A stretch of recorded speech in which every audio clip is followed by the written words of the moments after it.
اللہ کے رسول صلی اللہ علیہ وسلم فرماتے ہیں ایک سیاہکار گنہگار بندہ جو اپنی زندگی کا لمحہ لمحہ خطاؤں میں گزارا، اپنا آخری وقت آیا، عجیب حکم دیا، اپنے بیٹوں کو جمع کیا، بولا کہ دیکھو اگر اللہ مجھے پکڑ لے تو میں سمجھتا ہوں کہ وہ عذاب دے گا، وہ عذاب دے گا، وہ عذاب دے گا سارے عالم میں کسی کو نہیں دیا ہوگا، میں اتنا بڑا گنہگار ہوں۔ تو تم ایسے کرنا کہ میں مر جاؤں تو مجھ کو جلا دینا، اور جلا کے راکھ کو انتظار کرنا کہ شدید ترین آندھی کبھی آئے تو ایسی آندھی میں میرے راکھ کو بہا کے چھوڑ دینا۔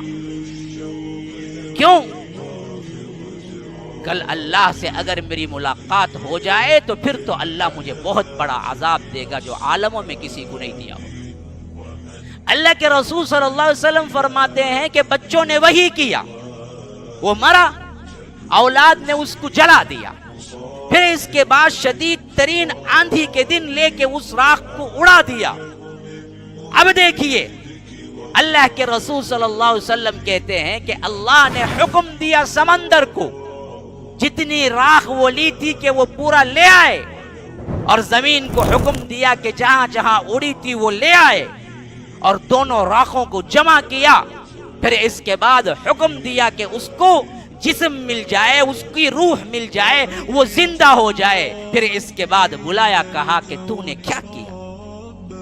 کہا کہ اللہ میں نے حکم دیا اپنے بچوں کو کہ مجھے جلا دیا جائے، میری راکھ کو اڑا دیا جائے۔ اللہ نے پوچھا کیوں؟ ایسا کیوں کیا تو نے؟ اس نے کہا کہ اے اللہ تیرے ڈر سے، اے اللہ تیرے ڈر سے مجھے لگا کہ میں سب سے بڑا گنہگار ہوں، تیری پکڑ میں آؤں گا تو ایسا عذاب دے گا کہ دنیا میں کسی کو نہیں دیا ہوگا، تو اس ڈر کی وجہ سے میں نے یوں کیا۔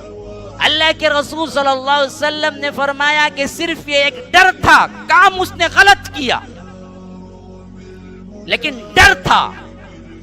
اللہ کے رسول صلی اللہ علیہ وسلم فرماتے ہیں کہ اللہ نے کہا کہ تو میرے ڈر سے کیا، جا میں نے تجھے معاف کی۔